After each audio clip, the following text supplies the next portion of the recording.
Welcome to Career and Leadership Real Talk, the no-nonsense guide for ambitious managers who want to have more impact and progress their career.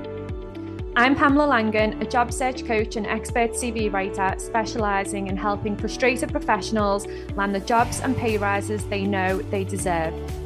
And I'm Jackie Jagger, a leadership and mindset coach specialising in helping newly promoted and new to role leaders to avoid the dickhead trap and lead with confidence. Between us, we've helped hundreds of leaders and managers to find new roles, take ownership of their careers, and handle the challenges that job searches and leadership responsibility inevitably bring. And now we're joining forces to share with you what we know has worked for our clients. Hello and welcome to this week's episode. Today we are going to be grilling Jackie on psychological safety because one of our listeners got in touch and asked us to expand a little bit more on psychological safety and how to make sure that you have that within your team, because sometimes even if you think we've got a lovely team, everything's all nice and everything's on track, you assume you've got psychological safety, but you don't always have it. So what we're going to do today is we're going to pick Jackie's brain because she's a little bit of an expert in this arena, and we're going to unpack it a little bit just so that you can think about where you stand and if you have got the right level of psychological safety within your team or if you need to start to introduce this. So Jackie, let's get straight in as we always do. And where do we start with this? So I think a useful place to start is probably to define psychological safety. So I was having a conversation recently with a client who had discussed it with their team and had made the assumption that people know what it is. And actually, there's been a number of different definitions over the years, and people might not necessarily all have the same view. For the purposes of today's episode, what we mean by psychological safety is the ability within a team, within a group, to be able to have a safe enough environment where people can take what we would call interpersonal risks. So this is the types of things that would be an interpersonal risk, might be the things that perhaps would feel exposing, feel vulnerable. So it might be admitting that you've made a mistake. It might be challenging an idea that somebody else has put forward.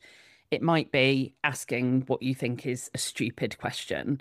So the types of things that people might hold back from or feel uncomfortable or embarrassed about if they feel that there might be consequences to potentially their reputation, their standing, how other people might perceive them or judgments other people might make. People can, in a psychologically safe environment, can do those things and do those things more consistently. Yeah, it's an interesting one as well, isn't it? Especially when you said the safety to feel like it's okay to admit when you've made a mistake, because that's a huge one, isn't it? Because we always hear that you've got to make mistakes to learn from them. And in reality, we're absolutely terrified of making mistakes, especially in work, because what about your reputation? Like, what will people think of you? And it's so difficult, isn't it? And I don't think I've ever worked in a team, honestly, where it's been okay to admit to making a mistake. Like, it's always been the worst thing in the world, and you made to feel like about a centimetre tall. So I suppose that if people are listening, they might be thinking, yeah, totally relate to that. Or they might be thinking, actually, I work in an environment where that's okay and it's very supportive. So I suppose, like, from your perspective, would you say that psychological safety is the foundation for high performance? Like, you've got to have that in place. If you haven't, you're not going to achieve that high performing team. You're not going to get the absolute best out of people. Yeah, it's often with coaching clients, the reason that psychological safety comes up so much in conversations is because there is a real difference between it's nice, we get on, there's no conflict, it's harmonious in this team versus true psychological safety. And I think there is often that double standard. So picking up on what you were saying about that, admitting I've made a mistake, that's a horrifying idea. Even if you work in a team where everybody is lovely and you all get on, if you feel I would hate to admit a mistake, I just would feel really uncomfortable, there's a reason for that.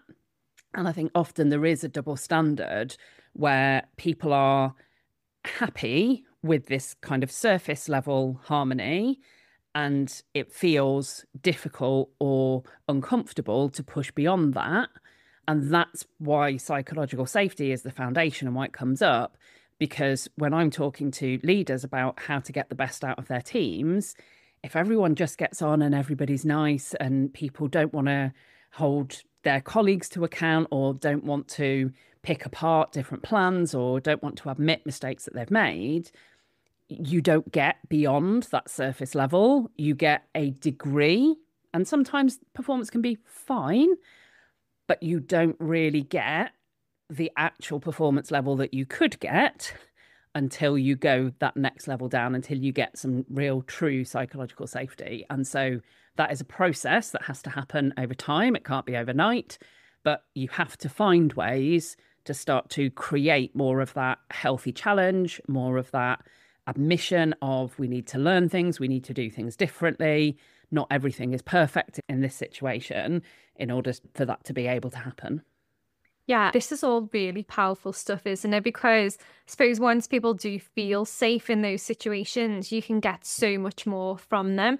So you're not just like looking at a mindset change here, you're looking at a possible like culture change across your organization if you start creating psychological safety within the teams. Hugely, yeah. And it's that difference between when, if you imagine a situation where your boss catches a mistake that you've made, for most people, the idea of that is awful. And it's because there is that worry of what would that do to how people perceive me? What judgments would be made? Whereas if that is quite normal and there is that confidence that my boss thinks highly of me, I am well respected, and this one thing is not going to take away from that, it makes it safer to take risks. It makes it safer to do things and take the learning. There's a whole change in terms of there's less anxiety, less performance anxiety. You less feel like you could go from hero to zero in any moment in time, or that you're going to be ripped apart at your annual appraisal. And instead, there's much more focus on how do we come together? How do we solve problems? What else could we aim for here? Because there's not a failure if you haven't met every single goal. It gives that shift of focusing on what progress have we made? How are we getting better? Rather than what's the gap? What should we have done? Why didn't we do it? So there's a real difference in perspective. Yeah, and when we were talking just before we started recording the episode, and you said the best teams live in the high support, high challenge zone, I thought that was like really interesting. Like it's almost like a huge light bulb moment, isn't it? Because I know you've got a little framework to talk us through, but that really hit home for me. Yeah, and this is not my work, this is Amy Edmondson's work. But effectively, what she talks about is that two by two grid, all the best frameworks are a two by two grid. So, psychological safety along one axis and performance accountability on another. And it reminds me of radical candor, which again, we've talked about a number of times, where there is the need for psychological safety, because without that, then you risk there being anxiety. So if you have got high accountability for performance, high standards, but low psychological safety, you are creating anxiety in people, because as soon as somebody puts a foot wrong, they're going to panic about that. So that might be sustainable for some people more so than others. It might be sustainable for a period of time, but realistically, as a foundation for long-term performance, that is going to burn people out. It's going to create unnecessary anxiety and panic in individuals, and it's going to inhibit innovation. It's going to inhibit calculated risk taking, because if it's not safe not to do it perfectly, then what that means is people sometimes will not do it at all. So if you've got psychological safety, but you don't have the performance accountability, that's where you have that comfort zone. And depending upon how much psychological safety you've got and where exactly you sit, that can be a bit of a steady as they go reliable team, and that might be good enough, but it doesn't really set the world alight. And if you have neither, if you don't have psychological safety and you don't have performance accountability, then what is there for people really? If there's not a reward for high performance, and there's also not that kind of interpersonal relationship and stretch and feeling of having good relationships with people at work, then that's going to make it really difficult. So it's really when you have both of those things building the right balance, that's when you get the learning, that's when you get those foundations for long-term performance in a sustainable way. Yeah, and that just makes it really clear, doesn't it, as to where you need to be thinking about people, like where are they currently situated, how are things currently working within your team at the moment. So I suppose a question that I've got for you is what signals can you watch out for in your own team to measure the level of psychological safety or know when it's time to do something to make that happen? Some of the signs you can look out for are really quite simple once you know that's what you're looking for. So you are looking for, do people disagree and share differing perspectives? Do things get surfaced early, or is there that kind of nice, we'll tolerate things, we don't want to upset the apple cart? So, a recent workshop I was running, somebody was talking about a conversation that they needed to have about a behaviour in their team that had been going on for ages because they didn't want to upset the person by having the conversation. But then the balance had been tipped that other people were upset by the behaviour continuing. So then they were then having to have that conversation. And it's those types of things where if you have conversations early, if people feel like debate is a good thing, different perspectives are a good thing, concerns are regularly surfaced. And also, I think look at your team when your team are under pressure. Because when a team is under pressure, you will either see typically them coming together and how can we collaborate? We're all in this. How are we going to make our way through it? Or you will see it fracture and you will see people entrench in their own thing, worry about their own individual goals. So if you see people coming together under pressure versus separating, then that's a good sign that people have got each other's backs and that there's at least a decent amount or a good bedrock for psychological safety to be built from. Yeah, and it when you were talking through there, I was just thinking of times when I've been in meetings with my team and I've said to them, if you've got anything you want to get off your chest, don't be going off having side chats about it. Let's get everything on the table now, even if it feels difficult, even if it's uncomfortable, like just say what you're thinking, what you're feeling. Obviously, you don't want people offending others around the table, but generally, if people are going to go off and have a little moan outside of the room, it's get it on the table. Let's see what's going on. And I think that can be quite useful, but also you've got to be ready and prepared for that feedback because sometimes it can take your breath away a little bit and you're like, okay, I don't know if I was expecting that or asking for that. But it is interesting and you do see the team dynamics change the more you invite that, don't you? Yeah, and it's interesting because I guess I relatively early on in my career, the first senior leadership team that I was a part of, we really did quite a lot of work around this and we had quite a robust culture and we would regularly have these discussions and debates. And I didn't realize probably at that stage that was unusual. And since then, in different situations, I've had quite robust discussions, and people then afterwards, outside of that meeting, have almost apologized to me for challenging or for saying that they disagreed or for how the thing was handled, and obviously were worried that I would have perhaps taken offense. And I can think of about three different examples immediately where I was, oh no, that was fine. So I think there's a real cultural thing of what people are used to and what feels okay for them. I'm quite a robust character. And so to me, that perhaps for a number of reasons, just who I am as a character combined with what my experience was relatively early in my career has meant that I'm pretty comfortable with surfacing those things. But I guess what that's shown me is that other people perhaps have that perception of, oh, I don't know if that's there. I don't know if we've got that relationship yet, which is a lovely thing to do to check in and to check afterwards. Have I upset you? Are you okay with me disagreeing? Because they did it. But then afterwards, we're okay, have I gone too far there?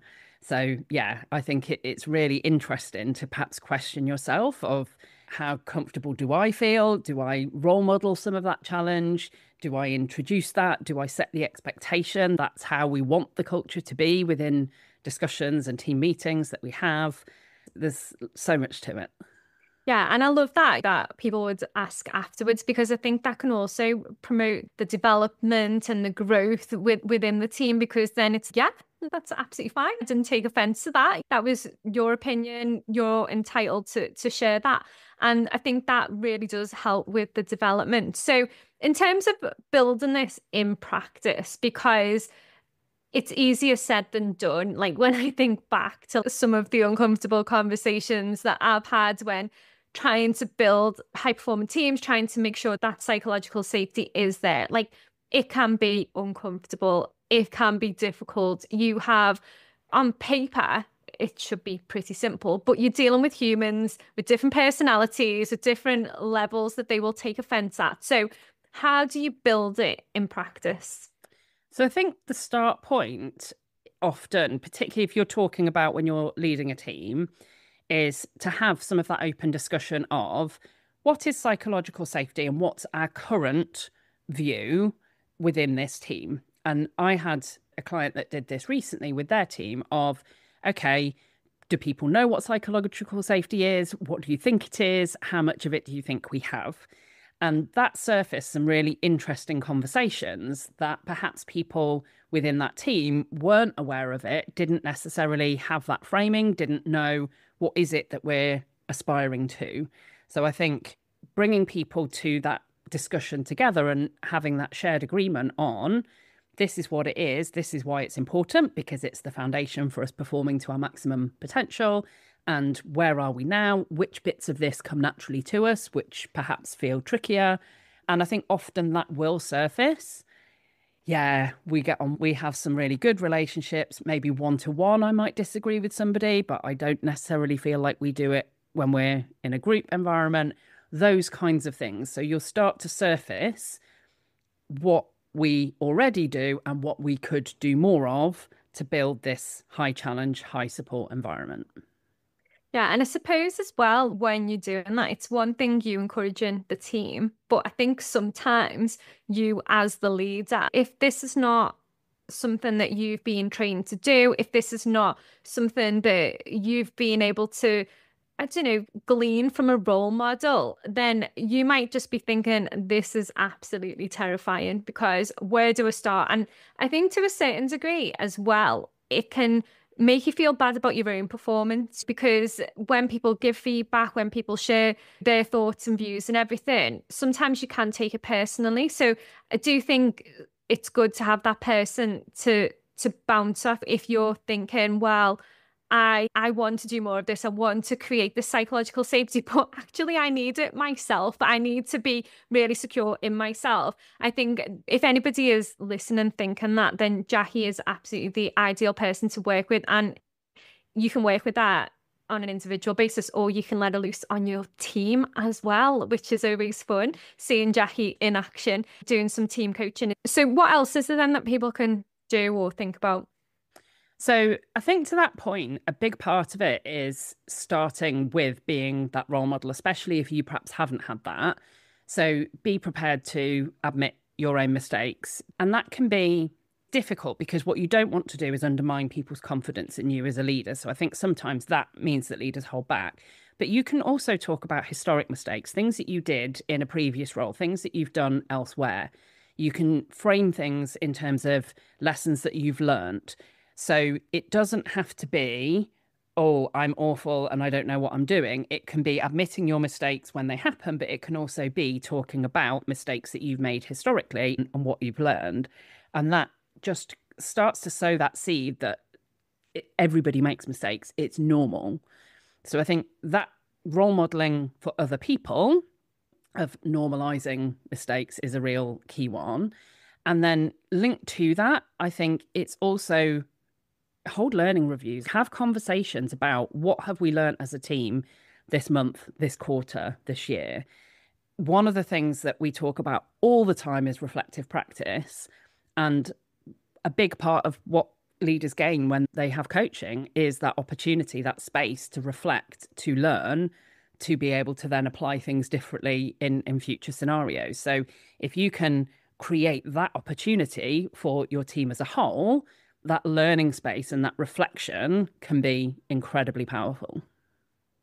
Yeah, I love that because I think we always say, don't we, just take a moment, take a pause, reflect. And I just think that is so powerful. And especially if you're doing that with the team, because I know in the past when I've done that and I've said, what have we learned this month or this quarter? And sometimes the learnings are so few and far between that you think, wow, we need to put more focus on this. But until you start reflecting, you don't realize that you're not actually moving forward, that you've just got your head stuck in the day to day. And I think the more awareness that you have, we always say self-awareness is key, but the more awareness of the team and what's going on within the team is just absolute gold when it comes to making sure that you are either increasing the levels or just increasing the levels of psychological safety or just creating the supportive environment. So is there anything else then that we can do?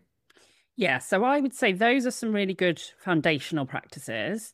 And then if you want to build on those, one that I really love is to have structured challenge. So one technique that I've shared that people have put into practice with their teams is deliberately involving people as devil's advocate.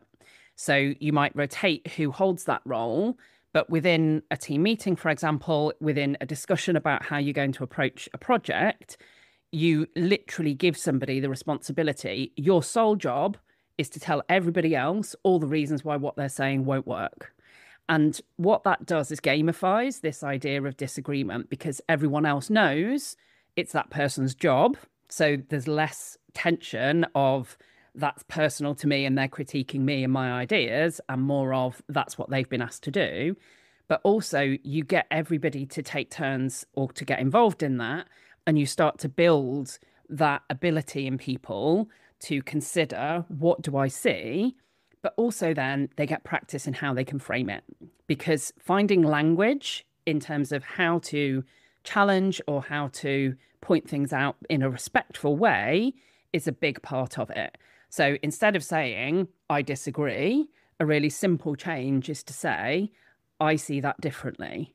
And that is the same thing, but it feels less emotive. Saying I disagree puts you in conflict and it puts you in a different stance from the other person. Saying I see that differently is a much softer, a much more kind of curiosity led way of saying it. It's almost that, why do you think that and I think this?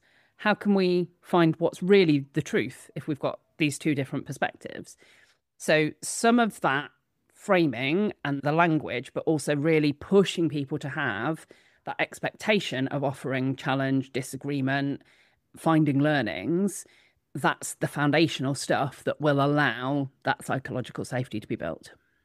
I love that. And that is just like a massive reframe, isn't it? I think that is like the gold of the whole episode because saying I see that differently as opposed to I disagree is just like that is just going to change the whole conversation because nobody is going to say anything negative about that. Nobody's going to get offended. They're just going to say, oh, how do you see it? Rather than instantly getting the backs up because you've said, I disagree. Because you do, when somebody disagrees with you, it doesn't feel nice, does it? And you feel challenged, you feel attacked. And depending on how that's delivered and how heated the conversation is, it can hit in all different ways. So I really love that. And another example is instead of what mistakes did we make, to say, with the benefit of hindsight, what would we do differently next time? So you're you're surfacing the same issues, you're surfacing the same things, but you're doing it with the benefit of hindsight and saying, we're accepting that at the time we did it with the right intention. And instead, what will we do as a result of what's happened this time? So just these really subtle changes can make that whole process so much easier. I feel like you're on fire with all of these today. These are like absolute game changers.